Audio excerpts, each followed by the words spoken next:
Amém, irmãos? Amém. Graças a Deus. Você fica aqui?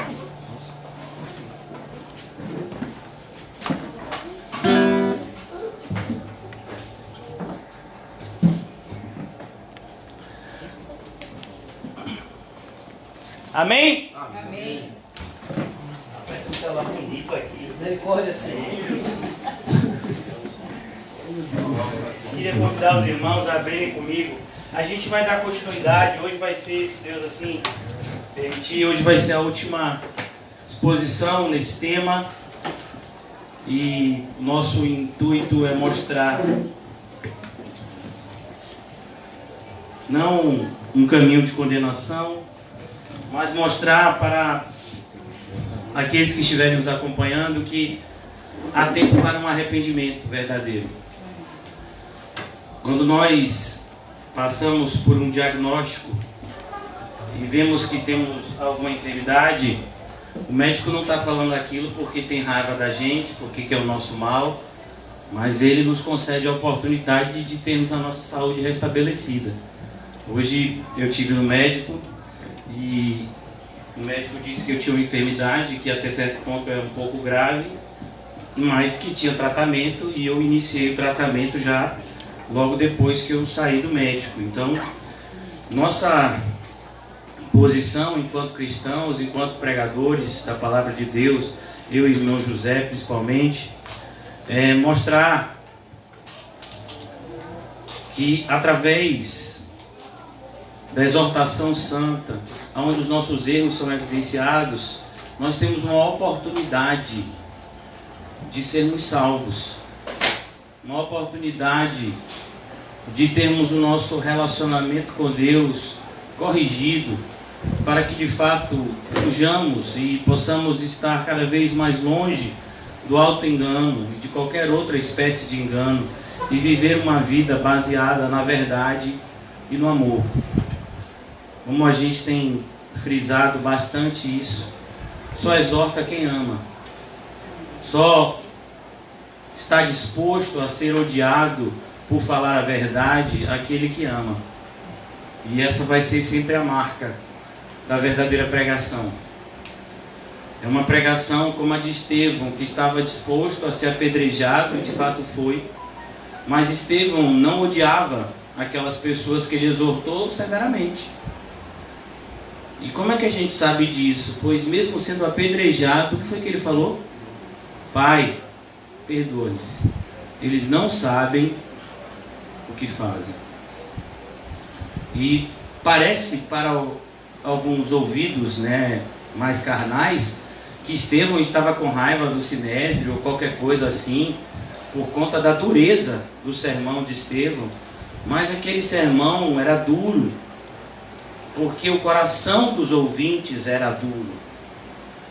Nós temos um coração duro, irmãos, e que infelizmente tem se endurecido cada vez mais por conta do meio em que nós estamos inseridos. Imperceptivelmente somos influenciados pela maldade ao nosso redor.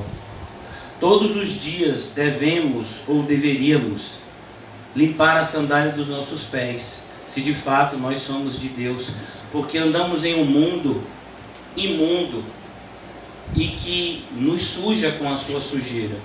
Vemos notícias na televisão que tendem a endurecer o nosso coração. Conversamos com pessoas na rua que tentam muitas vezes nos influenciar com a maldade do coração. Somos passados para trás, somos maltratados, somos desprezados, somos rejeitados, somos traídos, e muitas vezes o intuito disso tudo é fazer com que a gente saia do caminho. E a gente tem que estar o tempo todo refletindo de que, como eu disse hoje pela manhã a uma pessoa, as coisas espirituais, elas são muito mais importantes do que as coisas materiais. Muito mais. Eu não me importo com o seu dinheiro, não me importo com a sua saúde, em primeiro lugar me importo com a sua vida espiritual. Claro que porque nós amamos uns aos outros, nós queremos sim que nós outros possamos estar bem também fisicamente, mas essa não é a nossa prioridade. A nossa prioridade é que possamos estar juntos no céu. Essa é a nossa prioridade. No céu, nós possamos nos entreolhar com um olhar de perfeita paz, pois não vai haver mais nenhum tipo de risco, não vai haver mais nenhum tipo de possibilidade de magoarmos aquele que nos ama, que é o Senhor Jesus. Por isso, enquanto estamos aqui, é necessário seguirmos o conselho do nosso mestre: orai e vigiai sem cessar. E é diante disso, irmãos, que nós temos falado há 2 dias, esse é o nosso 3º encontro. Os evangélicos que estão indo para o inferno. E eu disse para vocês, ao longo desses 2 últimos dias, que é a maioria esmagadora. O irmão Paulo, ó, isso é tão bonito, né, quando fala assim, irmão Paulo, louvou aqui com o irmão Marcelo, com a irmã Marcinha, e esse louvor, né, cai fogo do céu. E às vezes a gente fica pensando, meu Deus, será que a igreja desviou? Não, está lá escrito no livro de Reis. E o mais interessante é que isso é dito logo depois de o profeta Elias dizer para o povo: até quando vocês vão cochear entre 2 caminhos? Hoje, o Senhor vai mostrar que é Deus. Mas se vocês não se arrependerem, amanhã vocês vão se desviar de novo dos seus caminhos. É como aquele homem que ouve uma pregação, que chora, que sente, sabe, impacta a sua vida, aquilo que ele ouve naquele momento. É uma casa que foi limpa e adornada. E aí, vai ficar vazia? Cadê o Espírito Santo morando no seu interior? Como nós falamos ontem, onde está a evidência da nossa justificação? Então hoje eu gostaria de tomar como ponto de partida, mais uma vez, o livro de Mateus, capítulo 7, versículos 21 a 23, onde Jesus nos impulsiona a pensar de maneira muito séria se nós estamos andando para o céu ou não. Nem todo o que me diz Senhor, Senhor entrará no reino dos céus, mas aquele que faz a vontade do meu Pai que está nos céus. Muitos naquele dia hão de dizer-me: Senhor, Senhor, porventura não temos nós profetizado em Teu nome, em Teu nome não expelimos demônios, e em Teu nome não fizemos muitos milagres? Perceba, não é que fizeram milagres, fizeram muitos milagres. Nós fizemos muitos milagres em Teu nome, Senhor. Então lhes direi explicitamente: nunca vos conheci. Não é que o Senhor Jesus não sabe quem são essas pessoas. Como pode o Senhor Jesus não saber de alguma coisa se Ele é onisciente? Não está falando o fato de Jesus não saber quem são aquelas pessoas. O fato é que Jesus não tem um relacionamento com elas. O verbo conhecer na Bíblia traz essa ideia de relacionamento íntimo. Então, eu nunca tive um relacionamento íntimo com vocês. Vocês nunca foram meus aliados. Vocês nunca estiveram do meu lado. Eu estava com fome, vocês não me deram de comer. Eu estava com sede, eu estava preso, eu estava doente. E vocês estavam aonde? Se escondendo do Covid. Onde é que vocês estavam? Vocês estavam aonde? Quando eu precisei de vocês, onde vocês estavam? Eu não os conheço. Quem são vocês? Apartai-vos de mim. Palavra mais dura de se ouvir. Olha, irmãos, você pode ter sido rejeitado por sua esposa, por seu marido, por seu filho, por seu pai. Você pode ser rejeitado até pelo seu cachorro. E não tem problema nenhum. O problema é você ser rejeitado por Jesus. Lázaro foi rejeitado por todos. Você vê alguém ajudando Lázaro? Lá em Lucas, capítulo 16. Tem alguém ajudando Lázaro? Não, a gente vê Lázaro querendo comer o lixo, as sobras da casa do rico, e os cachorros vinham disputar com Lázaro, osso, resto de comida. Mas Jesus não se esqueceu de Lázaro. Mas essas pessoas vão ouvir: apartai-vos. Apartar quer dizer: se separe, fique longe de mim. Vocês praticam a iniquidade. Vocês viveram na iniquidade. Por isso, irmãos, é importante que nós, enquanto evangélicos professos, pessoas que uma vez externalizaram, eu acredito que todos que estamos aqui já externalizamos em algum momento a nossa fé. Olhe, se alguém lhe perguntasse aqui no meio da rua: você é o quê? Ah, eu sou cristão. Ah, eu sou evangélico. Você está indo para onde agora? Eu vou para a igreja. O que é isso na sua mão? Ah, é uma Bíblia. Amém, irmãos, glória a Deus. Mas isso não lhe garante a salvação. O que é isso na sua mão? É um envelope. Eu vou entregar o meu dízimo. Isso também não garante a sua salvação. A salvação é pela fé. A justificação é pela fé. A salvação é pela graça, mediante a fé. E uma vez que somos salvos, também somos santificados. Inicia-se um processo de poda. Quem já criou árvore sabe o que é isso. Você precisa tirar os galhos mortos, para que eles não atrapalhem os galhos que estão para dar frutos. Então aqui, irmãos, mais uma vez, eu gostaria de passear com vocês pela Bíblia, e hoje nós vamos pensar um pouco no que está escrito no livro de Ezequiel. Ezequiel é um profeta, nós vamos ver no Antigo Testamento, e segundo o lapso temporal, nós vamos ter nos livros proféticos os profetas que profetizaram antes do exílio, nós temos os profetas que profetizaram depois do exílio babilônico, e Ezequiel é um profeta que profetizou durante o exílio.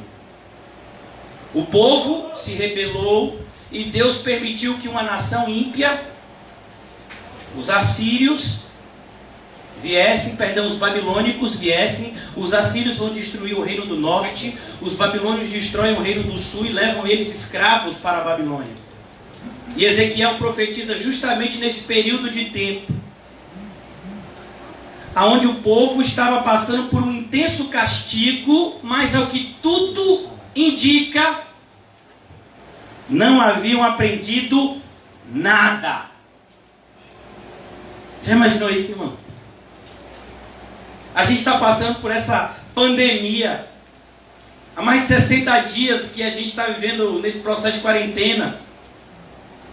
Já tem mais de 2 meses que está tudo fechado. Alguns bairros agora vão passar por lockdown, alguns fecham tudo. Comerciantes estão falindo. Pessoas estão sendo demitidas. E o principal, vidas estão sendo ceifadas. Somente do coronavírus, ontem o Brasil chegou a 20 mil mortes. Enquanto os políticos brincam de política, as pessoas estão morrendo. Mas isso não é nenhuma novidade, isso não é um privilégio do Brasil. Os Estados Unidos, que é a nação mais rica do mundo, já morreu, se eu não me engano, 300 mil pessoas.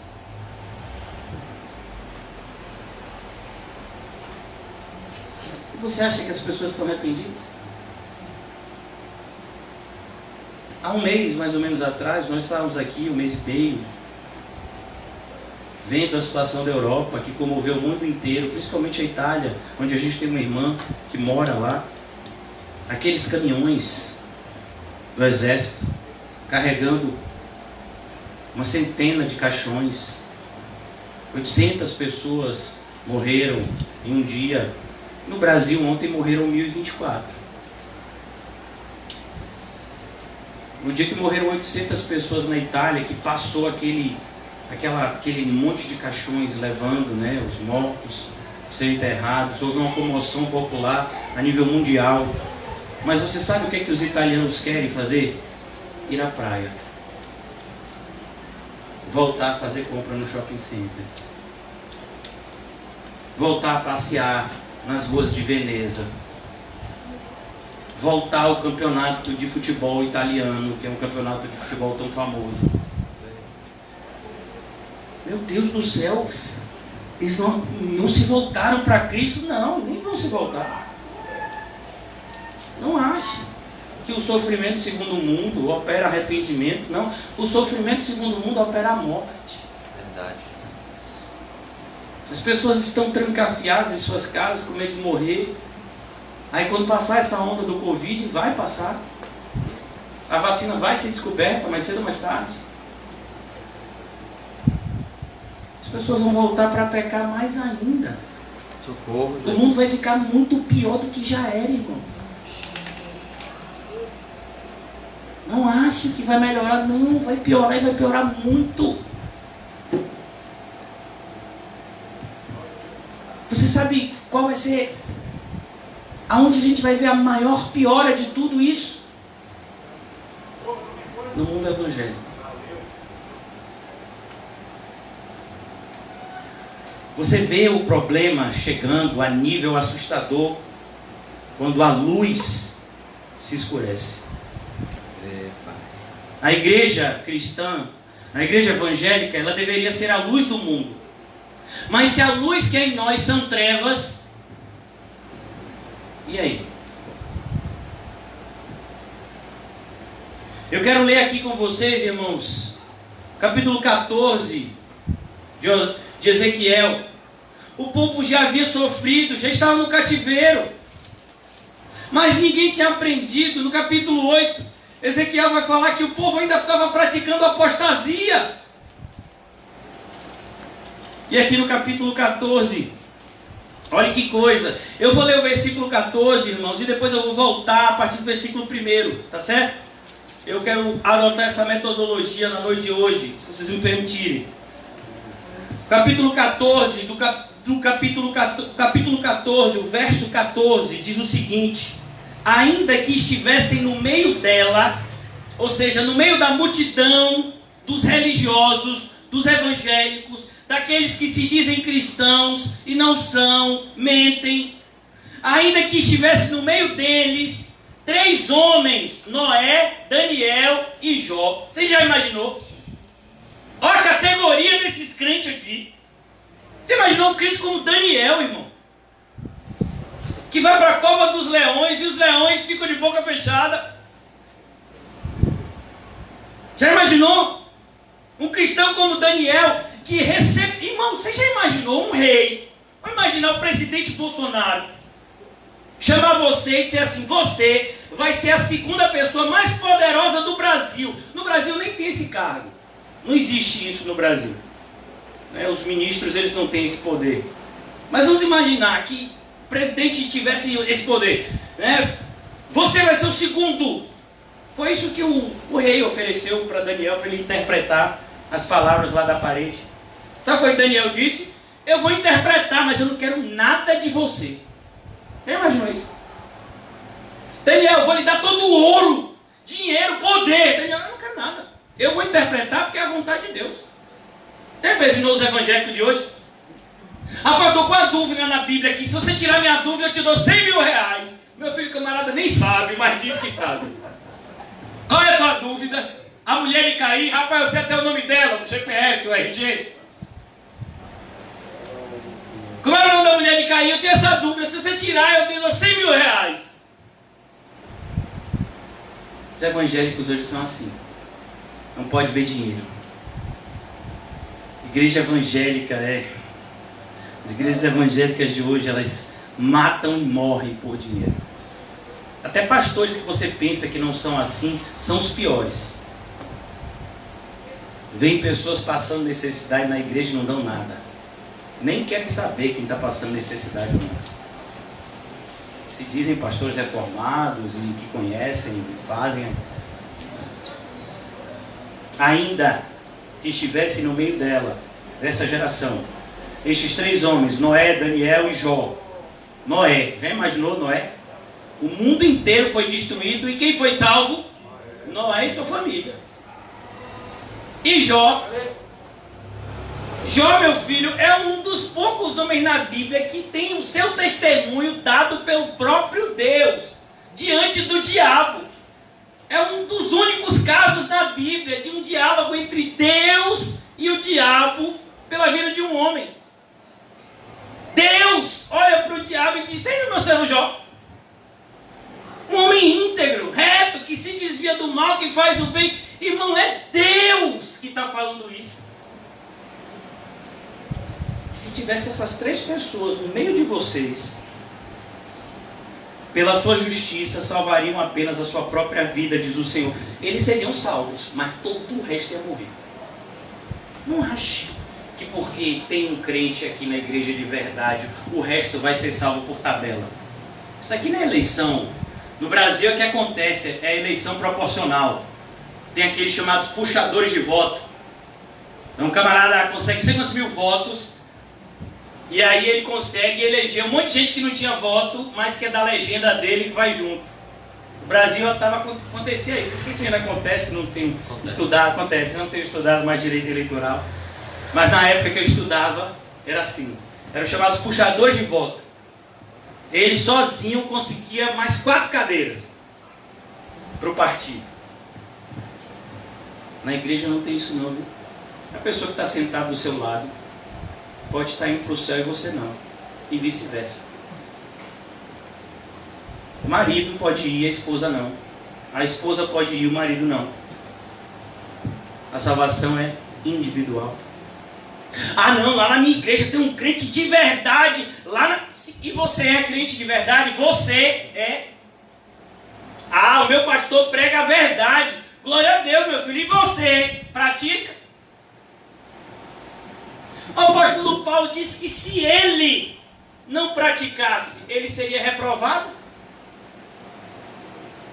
Ele disse que ainda que ele mesmo pregasse um outro evangelho, ele seria anátema. E ele diz aqui: salvariam apenas a sua própria vida, diz o Senhor Deus. Se eu fizer passar pela terra bestas feras, e elas assolarem, que fique assolada, e ninguém possa passar por ela, por causa das feras. Tão certo como eu vivo, diz o Senhor Deus. Você já imaginou isso? É Deus que está dizendo. Tão certo como eu vivo. Deus está falando aqui. Diz o Senhor Deus: ainda que esses 3 homens estivessem no meio dela, não salvariam nem a seus filhos, nem as suas filhas. Imagine. Por isso que eu louvo a Deus que as minhas pequenininhas estão na igreja e ficam com os botecão desse tamanho, né, meu filho? Caminho direto, ó, estreito. Olha. Meu pai, eu vou ser salvo também? Não. Precisa de quê? Precisa de quê? Arrependimento e... tá vendo? E com arrependimento e fé, vai para o céu? Vai. Ah, graças a Deus, meus filhos são pequenos, se morrer agora vai para o céu. Quem disse? Quem te garante? Quem garante que essas crianças vão para o céu aí? Vocês aí atrás. Nem se agarre sua mãe, viu, Stalinha? Você fique no foco, viu, da pregação, não lhe diga nada. É. Por quê? É assim, irmão. A gente vive num mundo de fantasia. A gente quer acreditar que está tudo bem, não está não. O problema do mundo não é o coronavírus. Não está nada bem, irmãos. E não está nada bem há milhares de anos. Desde que o homem pecou. Versículo 17. Ou se eu fizer a espada sobre a terra e disser: espada, passa pela terra, e eu eliminar dela homens e animais, tão certo como vivo, diz o Senhor Deus, ainda que esses 3 homens, vocês se lembram quem são eles? Quem são? Noé, Daniel e Jó. Ainda que esses 3 homens estivessem no meio dela, não salvariam nem a seus filhos nem as suas filhas, só eles se salvariam. Ou se eu enviar a peste sobre a terra e derramar o meu furor sobre ela com sangue, para eliminar dela homens e animais, tão certo como eu vivo, diz o Senhor Deus, ainda que Noé, Daniel e Jó estivessem no meio dela, não salvariam nem a seu filho nem a sua filha, pela sua justiça salvariam apenas a sua própria vida. Porque assim diz o Senhor Deus: quanto mais eu e enviar os meus 4 maus juízos, a espada, a fome, as bestas feras, a peste, contra Jerusalém, para eliminar dela homens e animais. Mas eis que alguns restarão nela, que levarão fora tanto filho como filhas, e eis que eles virão a vós outros, e vereis o seu caminho e os seus feitos, e ficareis consolados do mal que eu fiz vir sobre Jerusalém, sim, e de tudo que eu fiz vir sobre ela. O que Deus espera da gente, irmãos, diante desse cenário? Arrependimento. Como a igreja tem que sair, irmãos, dessa pandemia, uma igreja mais santa, buscando cada vez mais as coisas que são do alto, deixando as coisas que não são importantes para trás, e buscando andar confiadamente, olhando para o autor e consumador da nossa fé. É assim que a gente tem que sair dessa pandemia, uma igreja cada vez mais espiritual, que não se preocupa com a sua vida, não tem a sua vida como preciosa, mas vai dedicar cada vez mais os seus esforços para que o reino de céus, para que o reino de Deus avance. Eu vou evangelizar. Quanto mais o Senhor me conceder saúde, mais eu vou pregar a respeito de Cristo para as pessoas. Mais eu vou buscar ter intimidade com Cristo na minha vida particular. Porque de nada adianta eu chamar as pessoas para ir para o céu se eu mesmo não estiver indo. Então a gente precisa, irmãos,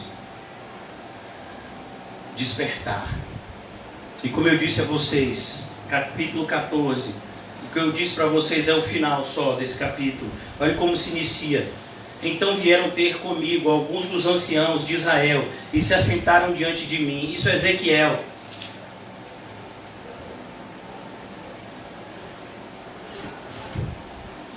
Ezequiel está vivendo nesse período onde o juízo de Deus já havia acontecido. Mas o juízo de Deus, irmãos, ele aconteceu em 3 frontes. Houve 3 levas para o cativeiro. A última foi a mais destrutiva de todas. Então vieram ter comigo alguns anciãos de Israel e se assentaram diante de mim. E veio a minha palavra do Senhor dizendo: Filho do homem, estes homens levantaram os seus ídolos dentro do seu coração. Você já imaginou? Eles foram ter com o profeta, mas no seu coração eles eram o quê? Idólatras. Quantas pessoas estão indo para as igrejas evangélicas, mas no seu coração o Deus delas é o próprio ventre. Elas estão muitas vezes indo na igreja evangélica buscar algum tipo de proteção, não contra a ira de Deus, mas contra o coronavírus. Buscar proteção contra qualquer tipo de prejuízo na área financeira. Mas elas não estão de forma alguma querendo ter uma reconciliação verdadeira com Deus por meio de Cristo. Milhares de pessoas estão acompanhando cultos evangélicos, os cultos católicos estão havendo. Muitas pessoas em período de quarentena têm Instagram. Oi! Você viu fulano de tal cantando louvor? Que bonito, bonito.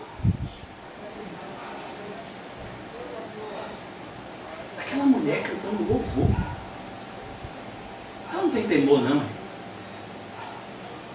Uma cantora daquela cantando louvor, diante de Deus, é a mesma coisa daquele rei da Babilônia pegando os utensílios sagrados para beber e se congratular com os seus poderosos. O rei Beltesazar pega lá os utensílios sagrados de Jerusalém. Quem disse que você pode cantar essa música que louva a Deus com a vida promíscua que você vive? Você não tem medo, não? A gente está assim, aí o pessoal acha bonito. Sabe, você viu fulano de tal, cantou louvor. Os cantores ímpios estão cantando louvor. Sabe por quê? Porque os crentes são ímpios e acham maravilhoso isso.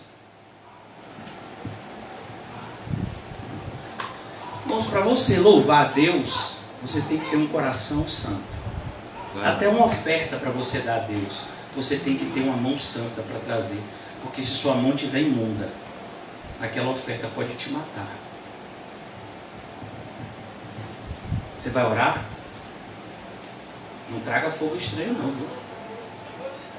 Para que você não seja queimado por esse fogo que você está trazendo. Foi o que aconteceu com 2 sacerdotes. Então a gente tem que tomar muito cuidado, irmãos. Esses anciãos aqui eram para estar liderando o povo. Arrependimento, fé. Olha o que está acontecendo com o mundo. Perceba a brevidade da vida. A certeza do juízo. Vamos se voltar para Deus. Esqueça quanto de dinheiro você tem no bolso, ou a falta dele. A gente precisa de muito pouco para viver. É Deus. A gente precisa de uma vida espiritual cada vez mais espiritual. Mas não, irmãos, enquanto pessoas estão morrendo, os evangélicos estão brincando de ser evangélicos. Você não vê ninguém fazendo nada. Quando a gente vê um irmão nosso evangelizando nas ruas desse bairro, você percebe crianças dizendo para ele calar a boca. Onde é que estão os pais dessa criança?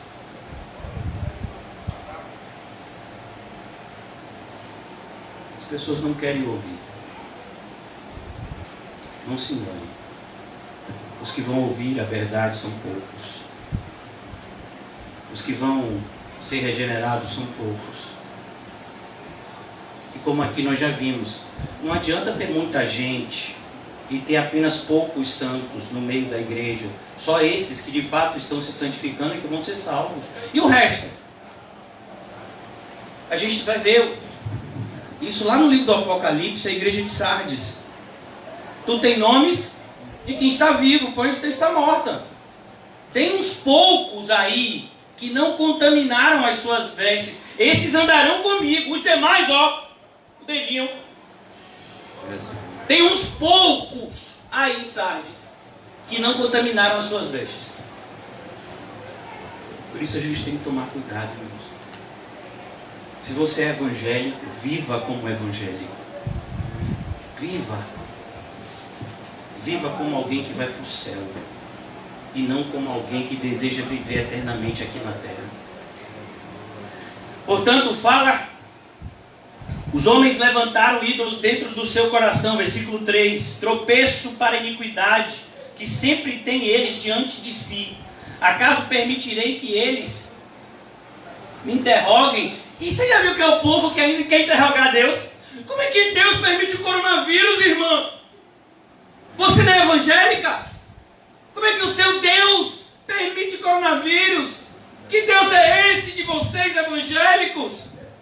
Mas vocês ainda estão questionando Deus. É uma audácia a criatura questionar o Criador: por que me fizeste assim? Olha, você já viu o violão reclamar? Olha, você não está tocando direito em mim, já viu? Mas é assim, a criatura quer reclamar com Deus. A gente não sabe, irmãos. A gente sabe muito menos que a gente pensa que a gente sabe. E até o pouco que a gente sabe, muito, é engano. Daí a necessidade de termos um guia espiritual, que é o Espírito Santo, nos levando todos os dias pelas veredas justas que Cristo deixou para nós. Versículo 4: portanto fala com eles e diz-lhes: assim diz o Senhor Deus, qualquer homem da casa de Israel que levantar os seus ídolos dentro do seu coração. Os evangélicos não têm estátua em casa. Os evangélicos, irmãos, muitas vezes eles têm versículos bíblicos na porta, nas paredes. Eu tenho uma em casa, meu filho. Isso não é pecado, não. O pecado é... E no meu coração tem ídolo? Eu amo meu pai e minha mãe mais do que a Cristo? Ídolo. Eu amo minha esposa mais do que a Cristo? Ídolo. Eu amo meus filhos mais do que a Cristo? É um ídolo. Eu amo a minha própria vida mais do que a Cristo? Um ídolo aí. Ele está questionando aqui não ídolos feitos por mãos humanas. Ele está questionando ídolos que estão no coração. Olha, irmãos, os evangélicos há muito passaram os católicos na idolatria. Nem os católicos se atrevem a fazer o que as igrejas evangélicas estão fazendo hoje. Negócio de sementinha, de óleo, de água de não sei aonde, de pano que você passa por baixo. E aí é abençoado, sal grosso para você atravessar e sua vida ser melhorada. Irmãos, nem os católicos fazem isso. Os evangélicos já passaram, os católicos é muito idolatria. Toda vez que vai falar de idolatria, realmente, eu tenho um pai, mãe, tio, católico, tem lá a imagem de Nossa Senhora, tem lá a imagem de sei o quê. E você tem o que nesse coração aí? Me diga aí. O ídolo que tem no coração dos evangélicos hoje é muito maior do que essas estátuas católicas. Dinheiro é o principal ídolo. Ganância, poder. Por isso ele está falando aqui, ó. Qualquer homem da casa de Israel que levantar os seus ídolos dentro do seu coração. Pastor, eu não posso viver sem o meu marido. Então seu marido é seu ídolo. Pastor, como eu vou poder viver se eu perder a minha casa? Seu ídolo. Pastor, eu não posso viver sem meu emprego? Seu ídolo. Qualquer coisa que você não possa viver sem ela, é o seu ídolo. Um cristão verdadeiro, ele só não pode viver sem Cristo. Aleluia. Eu posso ficar sem saúde, eu posso ficar sem nenhum amigo, eu posso ficar sem ninguém. Eu só não posso ficar sem Cristo. Você é um cristão. Glória a Você é Deus. um evangélico. Glória a Deus. Ele aprendeu no Evangelho que Jesus Cristo é tudo em todos. Eu até coloquei a frase de um cristão do passado que diz que um palácio sem Cristo é um inferno. Uma masmorra com Cristo é um palácio. Será que é isso que os evangélicos pensam hoje em dia? Não. Não é isso que eles pensam hoje em dia. Eles querem tudo do bom e do melhor nessa terra e ainda querem ir para o céu e ter um bom lugar lá no céu. Deus, eu não quero morar perto desse jovem não, viu? Esse jovem aí, eu tenho uns parafusos soltos, eu quero ficar bem longe dele no céu, viu? Meu filho, para você ir para o céu que ele vai, você ainda precisa muito. Misericórdia. Tem gente que ainda está escolhendo o lugar lá no céu. Imagine, você acha que algum desses vai para lá? Qualquer da casa de Israel que levantar os seus ídolos dentro do seu coração e tem tal tropeço para a sua iniquidade. Percebeu a palavra aqui? Iniquidade. Quem foi que falou essa palavra? Jesus, lá em Mateus capítulo. Vocês que praticam a iniquidade, vocês não vão entrar no céu. Olha a palavra iniquidade aqui. E tem tal tropeço para a sua iniquidade. Vier ao profeta, eu, o Senhor, vindo ele, lhe responderei segundo a multidão dos seus ídolos, para que eu possa apanhar a casa de Israel no seu próprio coração, porquanto todos se apartaram de mim para seguirem os seus ídolos, plural. Cada um dos evangélicos hoje em dia, irmãos, acredita em uma coisa. Você já viu como é hoje em dia? Todo mundo está certo. Não, meu filho, não está todo mundo certo, não. Se o pessoal do grita, levanta, roda, cai, está certo, então a gente está errado. Se o pessoal daqui adivinha RG, CPF e diz que é isso e aquilo está certo, então a gente está errado. Porque o que a gente prega aqui é diferente do que eles pregam lá. Se essa igreja da prosperidade está certa, então a gente está errado. Se os pastores que fecharam a porta da igreja, quando ela mais precisava estar aberta, estão certos, então a gente aqui está errado. Porque a porta da gente está aberta desde o primeiro dia de quarentena. A única coisa que mudou foi o quê? Aumentou um culto. O pessoal queria que diminuísse, não foi? Aumentou um culto, que era o único dia que não tinha encontro, que era o dia de sábado. O pastor maluco, que congrega aqui, Ainda voltou culto, meu filho, para dia de sábado, você podia ficar em sua casa, sua família, na quarentena lá, no negócio, como é que fica? No isolamento social. E agora ainda tem culto dia de sábado, rapaz, que tribulação! Foi a única coisa que mudou. Glória a Deus. Você já imaginou se no período de pandemia os hospitais fechassem?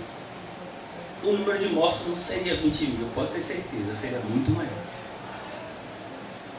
Só o número de recuperados, eu acompanhei, eu não sei o número exato, mas passa de 100 mil. O número de pessoas que tiveram o Covid e já se recuperaram. Imagine se essas pessoas não tivessem tido o atendimento. Estariam na contagem de mortos. Mas elas encontraram profissionais da saúde que alguns inclusive vieram a óbito para atendê-los. E agora eles são recuperados. E a igreja é mais covarde do que os médicos? Essa não é a minha igreja não, viu, meu filho? Porque se a sua justiça não exceder muito as dos escribas e fariseus, de modo nenhum entrarei no reino dos céus. Por isso que eu disse, se essa igreja covarde de hoje está certa, então a gente está errado. Você tem que decidir quem é que você vai acreditar. Não quero que você fique enganado, não quero que você fique em cima do muro. Quem é que está certo para você? Esse é o propósito dessas 3 últimas exposições da palavra, quarta, quinta e hoje. Tem um grupo de cristãos que está indo para o céu. Eles entraram pela porta estreita.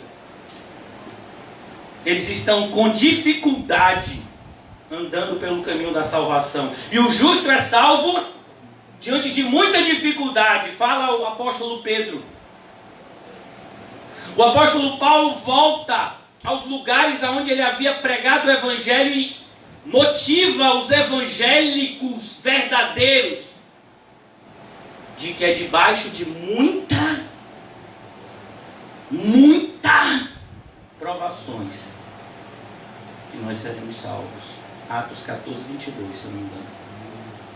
E aí vem gente aqui dizendo que você pode ficar em casa escondido, pedindo pizza, pedindo comida a domicílio, sem se preocupar com nada que está acontecendo, achando que você está fazendo bem. Esses dias eu vi esses pastores dizendo, não aproveite sua quarentena, irmãos, para pegar sua estante de livros evangélicos e atualizar. Leia bastantes livros evangélicos. Para quê?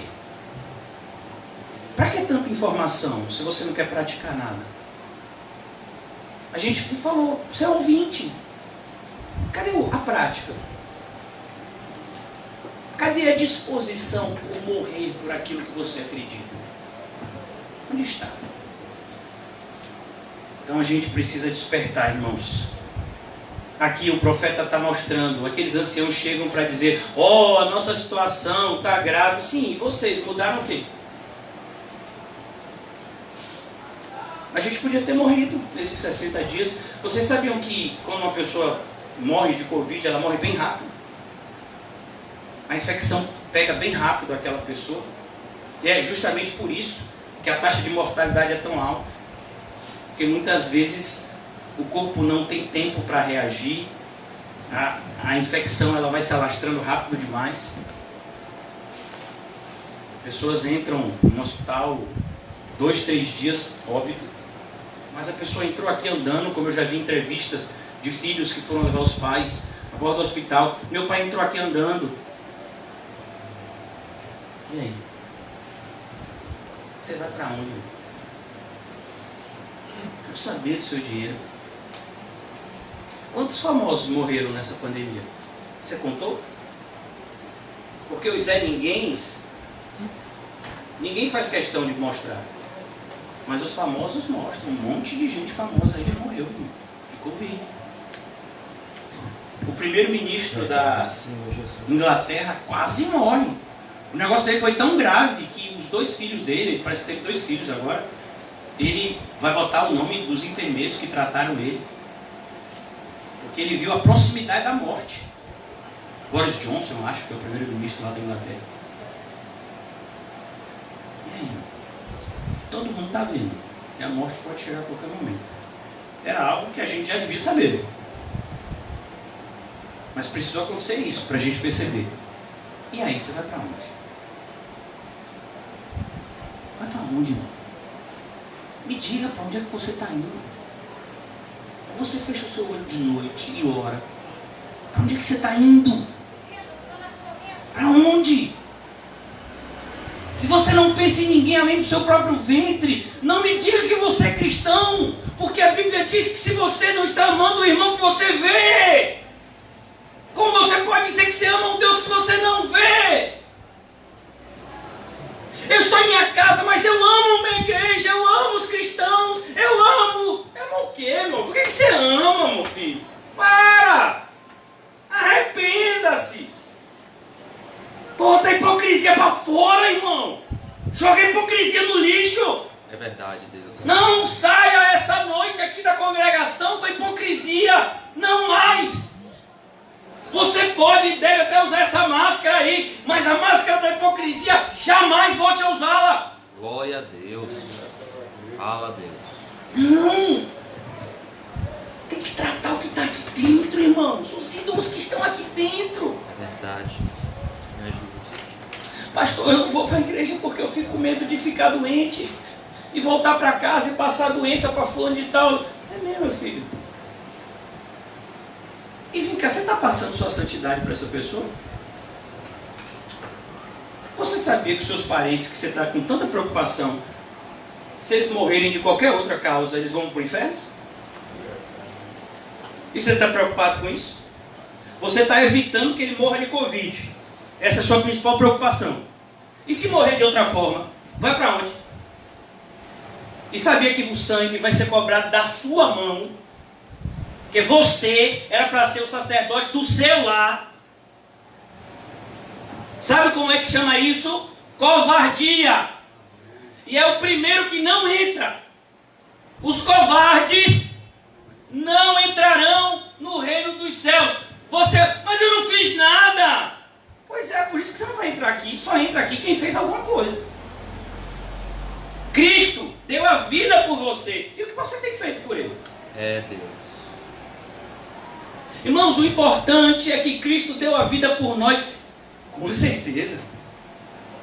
Mas se ele deu a vida por você, então você vai viver agora para ele. Esse pessoal que vem para cima de mim, dizer que Cristo morreu por eles, e eles têm vivido vidas ímpias e egocêntricas, eles nem entenderam o que significa justificação. Eles deviam aprender justificação não é com Calvino, nem com Lutero, não. É com o próprio Jesus. Ele é quem justifica a gente. Você quer saber? Vá para a fonte, irmão. Quem é que prega a justificação pela fé? Jesus. Olhai para mim. Jesus, está lá em Isaías. Sabe, quem é que prega a justificação pela fé? Jesus, ele olha para a mulher samaritana e diz: beba da água que eu tenho a te oferecer. Ele olha para aquela multidão e diz: coma do pão vivo que desce do céu, que sou eu. Aleluia. Isso é justificação pela fé. Mas o que ele diz para aquela mulher samaritana? Se você beber da água que eu tenho a te oferecer, a sua vida vai mudar. Você não vai ficar mais essa mulher que você é hoje. Aleluia. Você vai se tornar um manancial de águas vivas. Glória a Deus. Essa conversa de que foi justificado pela fé para viver uma vida ímpia. Já estou caminhando aqui para a conclusão, irmãos. Versículo 6. Portanto, dize a casa de Israel. Dize a quem? A casa de Israel. Dize aos evangélicos. Seria o contexto mais fidedigno para hoje. Glória a Deus. Dize aos evangélicos. Se tiver algum pastor maluco, dize aos evangélicos. Vai dizer isso aos evangélicos. Esses evangélicos que acham que estão seguros em suas casas. Esses que estão assistindo um monte de culto pela internet e fazendo um monte de depósito online. E ainda mandando a cópia, porque hoje em dia a gente está na tecnologia. E você faz o seu depósito e depois pega o recibo e envia para o tesoureiro da igreja. Esse pessoal, imagine, ele acha que ele está salvo. Tá o quê? salvo.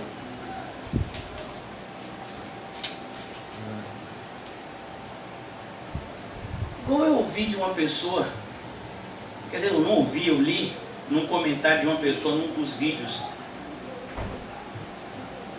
da nossa congregação, a pessoa dizendo, a porta é estreita, mas Jesus torna o caminho largo para nós. Eu não sei quem foi que pregou Jesus para essa senhora, com certeza não fui eu. Essa senhora deve ter aprendido em outra congregação essa heresia, porque o Jesus que diz que a porta é estreita, ele diz que o caminho é mais apertado do que a porta. Se você for para o grego, a porta é estreita, a ideia de porta pequena. E o caminho é apertado. O caminho apertado fala de pressionado de todos os lados. A ideia é que o caminho é pior do que a porta. Aí a senhora chegou e falou, não, esse pastor é muito radical. Esse pastor sou eu, viu? Fique tranquilo, não é você não, sou eu. Então esse pastor, não pastor, é assim, a porta é estreita, viu pastor? Mas o caminho, Jesus alarga o caminho para a gente. Minha senhora, eu não sei qual é o Jesus que estão pregando para a senhora. Eu posso te garantir que não é o da Bíblia. Porque o da Bíblia, ele diz que para a senhora ser discípulo dele, tem que renunciar a tudo, tomar a sua cruz e seguir os passos que ele deixou até o Calvário. E você está me dizendo que ele alarga o caminho? E o grau de intelectualidade dessas pessoas é faculdade, pós-doutorado, pós não sei o quê. Agora, por isso que eu vejo, Deus se revela a quem? Aos pequeninos. Imagine, meu filho, eu não gostava nem de ler gibi. Porque gibi tinha aqueles negocinhos que você tinha que ler, né? Filme legendado pra mim é uma luta. Você tem que ficar lendo aquelas legendas, dor de cabeça. Mas quando a gente vem para Cristo, Cristo dá uma fome e sede de conhecer a Ele, né? Tão legal! É isso que Ele diz. E eu, Pai, te agradeço, porque foi tua vontade revelar-se aos pequeninos. Você não precisa saber filosofia não, irmão. Fique tranquilo. Esses pastores aí que falam de marxismo, que falam de um monte de termos filosóficos, né? Eles nem conhecem a porta do céu. Porque se eles conhecessem, eles aprenderiam que o evangelho que salva é simples. Eles estão enganados pela serpente que enganou Eva. E eles já se apartaram da simplicidade do evangelho que salva. Se Jesus trouxesse informações assim tão difíceis de entender, ele não chamaria pescadores semi-analfabetos para serem líderes na sua igreja. Cuidado com esses bambambãs de hoje. Portanto, diz a casa de Israel, assim diz o Senhor, Deus, convertei-vos. Convertei-vos. Sabe o que significa converter? Mudar a direção.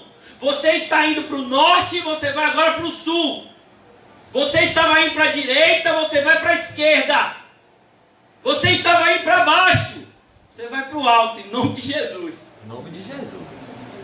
Convertei-vos. Antes eu fazia isso, agora eu não vou fazer mais isso. Olha, irmãos, eu nunca tinha assistido esse filme. Esse filme é bem famoso. É um filme que era bem famoso na época de meus pais, e depois teve uma regravação dele. E eu nunca tive interesse muito de assistir, mas esses dias eu creio que foi direcionado para assistir esse filme chamado Ben-Hur. Você já ouviu falar? Na época dele ganhou o Oscar, né? A versão original. Recentemente fizeram uma regravação dele. E esse filme Ben-Hur é bem interessante porque ele fala de Cristo. Ele retrata a história de um judeu chamado Judá Ben-Hur, que ele conheceu a Cristo antes de Cristo começar a pregar o Evangelho, na época que Cristo ainda era um marceneiro. Ele conheceu a Jesus nessa época ainda. E a moça que ele era apaixonado, né, que ele queria se casar, ela começa a ouvir Jesus. Sabe, esse homem é sábio. E ele é injustamente condenado a uma espécie, né, de arquitetura, um plano maligno. E aí ele é tido como inimigo de Roma. Ele é condenado por pior do que a morte naquela época, era você ser condenado às galés. Que Paulo usa esse termo para dizer que pastor é aquele escravo das galés. Então ele é condenado a morrer nas galés, porque nas galés o crucificado ele ficava lá e morria. Nas galés era pior porque a pessoa morria fazendo serviço. Então, pegava essas pessoas assim, que queriam dar uma lição maior e botava para as galés. E ele vai para as galés, ele passa 5 anos naquelas galés e tem um monte de reviravolta, até que o melhor amigo dele, que foi a pessoa que condenou a ele, que fez com que a família dele, né, fosse condenada, a mãe e a irmã, que ele pensou que tinham morrido, depois no final tem uma reviravolta. Mas isso tudo eu estou dizendo porque ele volta para se vingar do amigo. E aí ele vai ao encontro de Jesus, quando Jesus está sendo crucificado no Gólgota. E ele vê uma cena, essa cena me impactou no filme, eu queria dividir com vocês. Ele reconhece aquele ladrão que estava do lado direito. E ouve o ladrão dizer: Senhor, lembra de mim quando entrares no teu reino. E aí Jesus no filme diz o que diz na Bíblia: ainda hoje estarás comigo no paraíso. E aquele homem que tinha uma sede de vingança contra esse seu antigo amigo, ele vê que toda aquela vingança dele era loucura, que o que ele tinha que fazer era perdoar e amar. Glória a Deus. E ele vai lá para o amigo que estava machucado. Ele tinha vencido uma luta lá contra os amigos, que é aquela corrida de cavalos, que a gente chama de bigas. O amigo já estava sem perna nessa hora, tinha quase morrido. Ele vai lá e o amigo fica, né, é um soldado romano, daqueles brabos. E ele pede perdão ao amigo, eles se abraçam e eles, sabe, no final do filme é todo mundo impactado com a mensagem de Jesus. Jesus fez isso na sua vida? A pessoa que mais te fez mal, você está disposto a dar as mãos a essa pessoa e ir para o céu junto com ela, se ela se arrepender? Ou você é daqueles que diz: não, fulano pode até ir para o céu, mas não comigo. Uma vez tinha uma senhora que congregava com a gente, que disse: olha, se fulano de tal vier congregar aqui, eu saio, viu? Quer dizer que se essa pessoa se arrepender e quiser ir para o céu, você sai. O que é isso? Não, irmãos, o que a gente deseja? O que a gente espera que aconteça nesse bairro aqui, quando o irmão José evangeliza, quando a gente convida pessoas, quando a gente vem aqui todas as terças, sextas, sábados e domingos, 4 dias agora por semana? O que a gente deseja? Que pessoas sejam salvas nesse lugar. Quando a gente vai para Cosme de Farias, toda segunda-feira à noite, o que a gente deseja para aquela localidade? Que já viu tanta morte, que já viu tanta maldade, tanta perversidade, briga entre facções, aqui mesmo em Cosme de Farias, aqui mesmo no Alto das Pombas também teve uma época, né, que estava entre brigas de facção, tanta gente morrendo. O que a gente deseja para essas pessoas, irmãos? Se você encontrasse a pessoa que lhe roubou, a pessoa que lhe fez mal, a pessoa que falou mal de você, da sua família, e que falou tão mal da igreja, e se a pessoa dissesse: mas eu quero muito me converter a Cristo Jesus, procure outra igreja, viu? Não, irmão. Glória a Deus. Convertei-vos e apartai-vos dos vossos ídolos. Sabe o que faz a gente não perdoar, irmãos?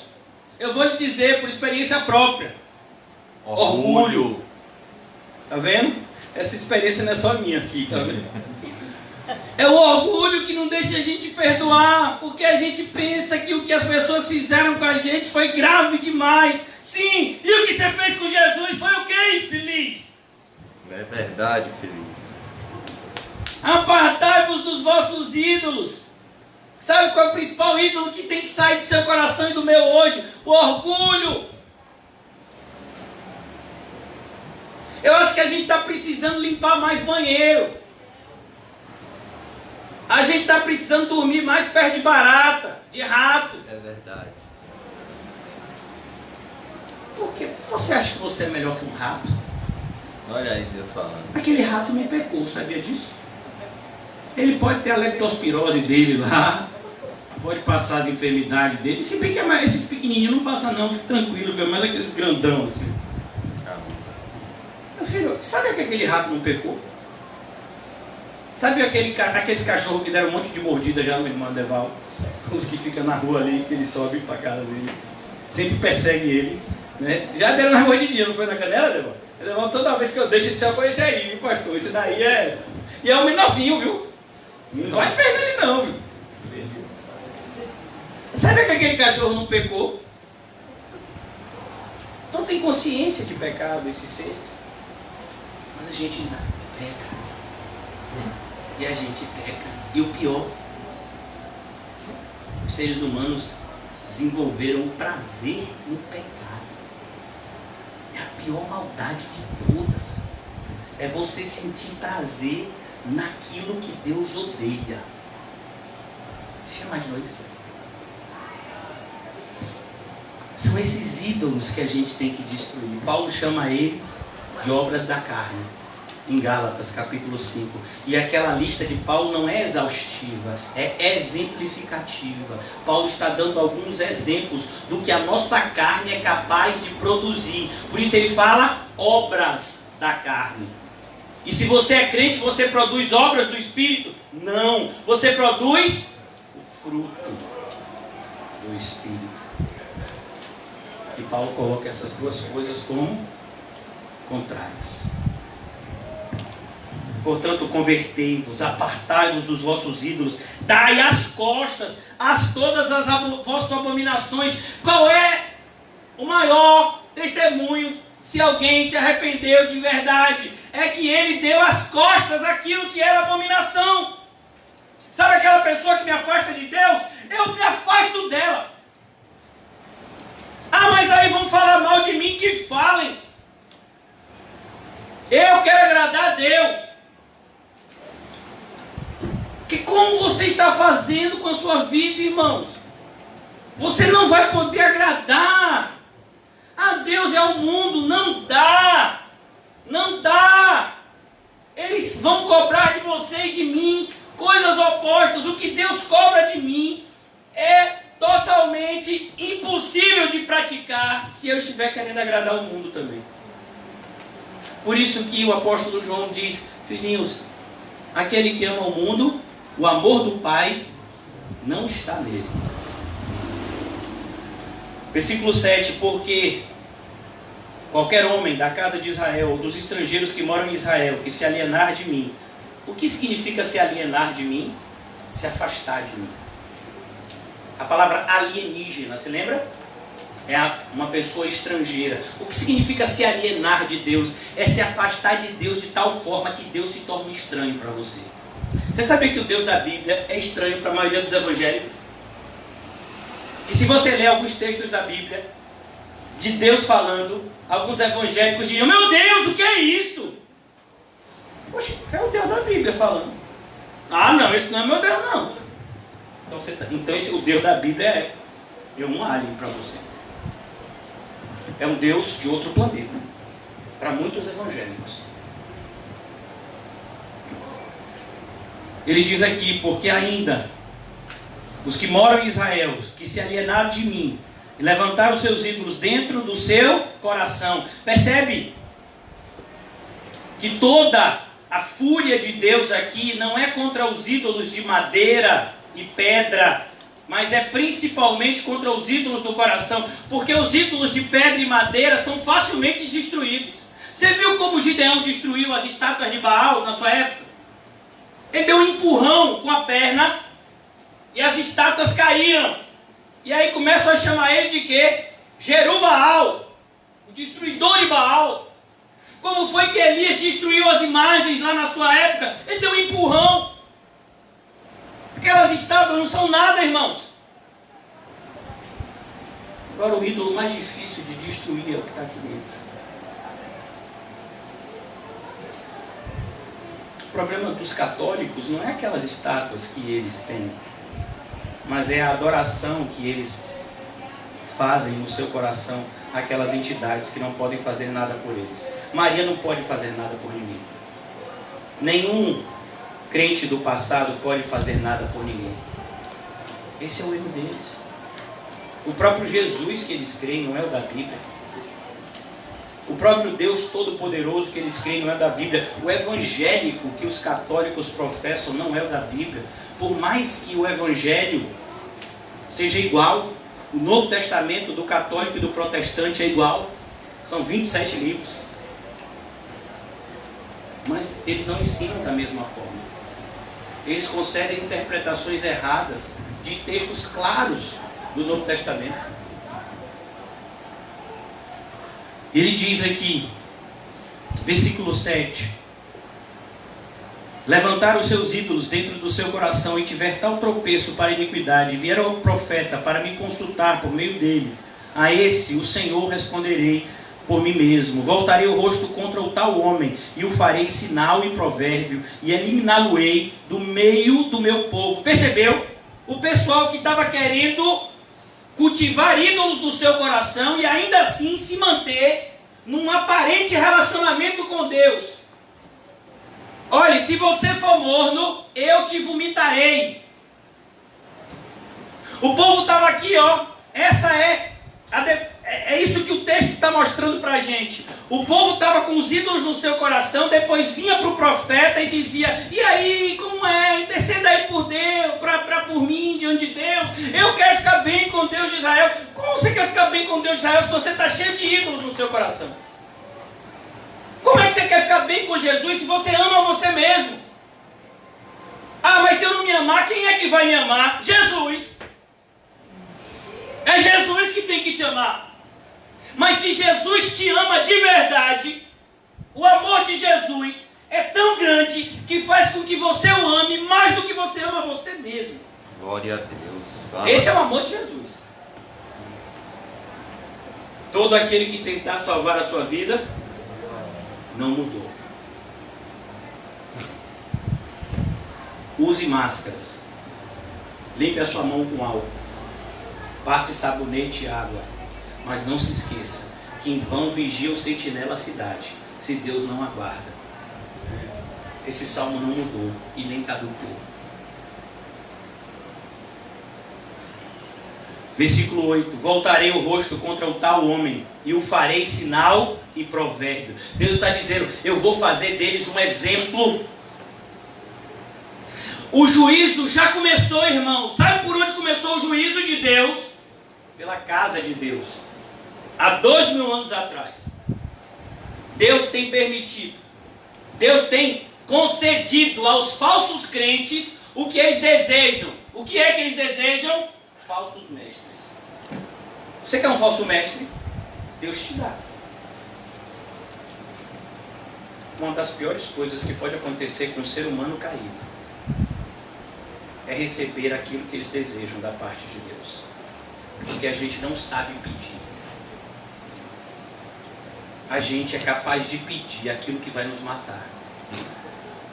É um filho que pede o carro para o seu pai. E na primeira noite, ele vai bater aquele carro e ele vai morrer. A gente não sabe pedir como convém. Versículo 9. Se o profeta for enganado e falar alguma coisa, fui eu, o Senhor, que enganei esse profeta. Olhe, você já imaginou isso, irmão? Deus concedendo o espírito do erro. Fui eu, o Senhor, que enganei esse profeta. Estenderei a mão contra ele e eliminarei do meio do meu povo de Israel. Ambos levarão sobre si a sua iniquidade. A iniquidade daquele que consulta será como a do profeta. O profeta que não estiver profetizando corretamente, esses profetas de hoje que dizem paz, paz, quando não há paz.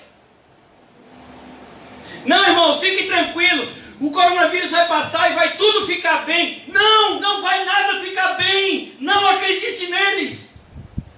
Não vai nada ficar bem. Nada vai ficar bem, irmãos. O mal vai se multiplicar. Não se engane com esses homens.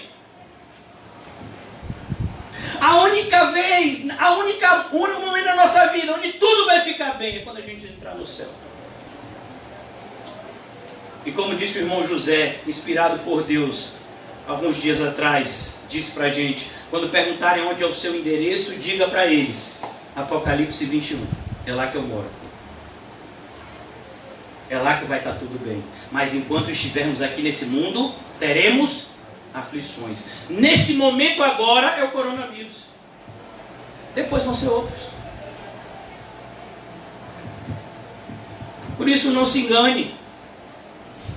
Se você não é fiel ao Senhor em épocas de coronavírus, você não vai ser fiel ao Senhor quando o coronavírus passar. Estenderei, versículo 10, ambos levarão sobre si a sua iniquidade. O profeta que mente para o povo nada mais é do que o justo juízo de Deus para um povo que não quer ouvir a verdade. Versículo 11, termino aqui. Perdão, vou terminar no versículo 13. Versículo 11. Para que a casa de Israel não se desvie mais de mim. Porque Deus está permitindo uma correção tão severa por amor aos eleitos. Deus está enviando tanta correção. Deus está enviando tanto fogo. Mas esse fogo não é um fogo destrutivo. É um fogo purificador. É como ourives colocando aquele pedaço de ouro bruto numa fornalha aquecida a uma temperatura altíssima, a tal ponto daquele ouro bruto tornar-se líquido. E à medida que aquele ouro vai se queimando ali dentro, vai sendo colocado naquela temperatura tão alta, você percebe que as escórias, elas começam a queimar e a sumirem. E o ouro, só o ouro vai ficando. É isso que Deus está fazendo. Purificando o seu povo. Em temperaturas altíssimas. Ele está fazendo para si uma igreja santa. Sem máculas. Sem rugas. Sem coisa semelhante. É isso que ele está fazendo. Versículo de número 12. Fala, Deus. Perdão, versículo 11, a parte final. Então diz o Senhor Deus, eles serão meu povo e eu serei... Sabe onde é que está isso? Apocalipse 21. Eles serão meu povo e eu serei... Você sabia que o seu Deus é santo? Então você tem que ser o que, irmão Paulo? Santo. No Marcelo tem que ser o que? Santo. Todos nós aqui temos que ser santos. As nossas crianças têm que ser o que, seu Leão? Santas. Aleluia. É por isso que seu Leão ora para José, ora para Jamerson, porque ele deseja o que para os netos, que são como filhos para ele, que eles sejam santos. Por isso que eu olho para Maria e para Letícia.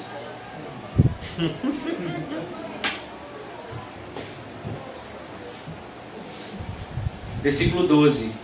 Veio a mim a palavra do Senhor, dizendo: Filho do homem, quando uma terra pecar contra mim, cometendo graves transgressões, estenderei a mão contra ela, e a tornarei instável o sustento do pão, enviarei contra ela fome, e eliminarei dela homens e animais. E ainda que estivessem no meio dela, estes 3 homens, Noé, Daniel e Jó, eles, pela sua justiça, salvariam apenas a sua própria vida, diz o Senhor Deus. Só até aqui, irmãos. Eu espero que eu e você sejamos como Daniel, Noé e Jó. Preocupe-se nessa noite, irmãos, com o seu relacionamento com Deus. Vamos, nós todos, iniciar o caminho de volta ao primeiro amor. Vamos, irmãos. Mas, pastor, quantas vezes a gente ouviu isso? Por mais que a gente tenha ouvido isso inúmeras vezes, ainda é pouco. Porque se a gente voltar ao primeiro amor hoje, a gente vai ter que tomar cuidado amanhã, para não perder. E se amanhã a gente viver as 24 horas do dia como se Jesus fosse a pérola preciosa da nossa vida, a gente vai ter um dia maravilhoso amanhã, mas depois de amanhã a gente vai ter que iniciar isso de novo, porque cada dia trará os seus próprios cuidados. Aleluia. Irmãos, não se deixem iludir porque fazemos parte de uma congregação pequena. Deus não precisa de muita gente para fazer a sua vontade. Quando ele quis libertar várias vezes o povo, ele chamava uma pessoa. Quando ele fundou a sua igreja, ele chamou 12 homens. Que a gente possa entender. Deus continua usando os seus servos para fazerem o seu serviço santo, de chamar os eleitos para o aprisco do bom pastor, que é Cristo. Você e eu temos o privilégio de sermos contados como servos de Deus, mas esse privilégio também impõe sobre nós uma grande responsabilidade de darmos conta diante de Deus de todas as tarefas que nos foram atribuídos a fazer. O que Deus tem requerido de você, irmão? Eu sei o que Ele tem requerido de mim. E eu ainda preciso fazer muitas coisas. O que Ele tem requerido de você? Será que Ele te mandou largar coisas que você não quer largar? Será que Ele mandou você se afastar de pessoas que você não quer se afastar? Você tem medo de dizer sim para Deus e de sofrer com isso? Eu posso te garantir, irmãos, que cada vez mais que a sua e a minha vida sejam purificadas, a gente vai viver uma vida muito mais feliz. Felicidade nada tem a ver com aquilo que o mundo nos ensinou desde pequeno. Felicidade é um correto relacionamento com Deus. É isso que Adão e Eva tinham no jardim do Éden e perderam. É isso que os anjos obedientes têm no céu. É isso que os santos que já morreram antes de nós têm. Um justo e correto relacionamento com Deus. Isso é felicidade. Foi assim que Enoque viveu 300 anos felizes andando com Deus. A tal ponto que Deus o tomou para si. Tamanha alegria que um sentia na companhia do outro. Que assim seja nas nossas vidas, irmãos. Que não precisemos de coisas e nem de pessoas para descobrirmos o real significado de felicidade. Felicidade é um justo e correto relacionamento com Cristo. Nunca se esqueça disso. Ó Deus, obrigado por estar aqui nessa noite. Obrigado, Senhor Jesus, por ser exortado. Me ajuda, Deus, assim como os meus irmãos, a nos voltarmos para Ti. Ó Senhor, a renunciarmos o nosso eu, as nossas vontades e nos entregarmos à Tua vontade, boa, perfeita e agradável. Pois a Tua vontade é e sempre será boa, perfeita e agradável. E por mais que os falsos profetas, que os falsos mestres, por mais que os falsos anjos, aqueles que se rebelaram contra Ti e que hoje vivem como demônios, tentem nos convencer ao contrário, a Tua vontade sempre será boa, perfeita e agradável. A vida daqueles que amam a Ti sempre fará com que todas as coisas cooperem para o bem, Senhor. Não nos deixa ser enganados, Senhor. Mas que a Tua verdade seja também para nós o nosso escudo, capaz de defender-nos de todos os dardos inflamados do maligno. Que diante de qualquer ataque das forças das trevas, possamos responder ousadamente com a espada do Espírito desembanhada. Assim diz o Senhor. Ajuda-nos, ó Pai, a combater o bom combate da fé. Até o fim, glorificando o Teu nome, Jesus. E nos alegrando com o Teu santo Evangelho, que mostra todos os dias o amor perfeito que o Senhor sentiu e sente por nós. Que sejamos todos nesta noite impactados por esse amor e transformados por Ele. Como disse o apóstolo Paulo, possamos dizer também: o Teu amor nos constrange, Senhor. Que saiamos daqui constrangidos a vivermos vidas santas, por meio daquele que, na sua santidade, nos santificou para Deus. Abençoa as nossas crianças, Senhor. que elas aprendam desde jovem o santo evangelho que tornará elas aptas a entrar no reino dos céus. Abençoa, Senhor, cada irmão e irmã aqui nessa noite. Obrigado, Senhor, pela vida de Dylan. O irmão César hoje falou que ele estava bem melhor de saúde. Continua, Deus, ajudando aquela família, mostrando cada vez mais o teu poder e o teu amor na vida daqueles que o Senhor elegeu para si. Abençoa a irmã Osana, Senhor. Faz dela cada vez mais, Senhor, uma evangelista de mulheres, que ela possa dividir a fé delas com tantas outras que, assim como ela, entrarão no reino dos céus. Abençoa, Deus, a vida da irmã Mirella, que hoje faz mais um ano de vida. Ela que tem se dedicado tanto, Senhor, à tua obra, e que tantas vezes foi perseguida na nossa igreja só pelo fato de ser minha irmã. Que o Senhor possa, Senhor, ajudá-la no dia de hoje a perceber o quanto ela é amada por Ti, pois é o Teu amor por ela que faz toda a diferença. Por mais que a amemos como irmãos e irmãs em Cristo, é o Teu amor que faz toda a diferença na nossa vida, Senhor. Que saiamos daqui, Senhor, todos nós saiamos daqui nessa noite com o mesmo sentimento que habitou no apóstolo João, quando ele escreve a respeito de Ti, Senhor. Ele diz, o discípulo amado. Não que Jesus não amasse aos outros, mas João dizia, eu sei que Ele me ama. Que todos nós saímos daqui nessa noite com essa convicção e essa certeza que Jesus nos ama a tal ponto de não nos deixar como somos, mas nos transformar cada vez mais de glória em glória, para que sejamos tal como Ele, e Ele seja o primogênito entre muitos irmãos. Abençoa-nos, Senhor Jesus, com a Tua santa, viva e rica presença nas nossas vidas, todos os dias, até o nosso encontro contigo naquele grande dia, Senhor. Que possamos ouvir dos Teus lábios, vinde benditos de meu Pai.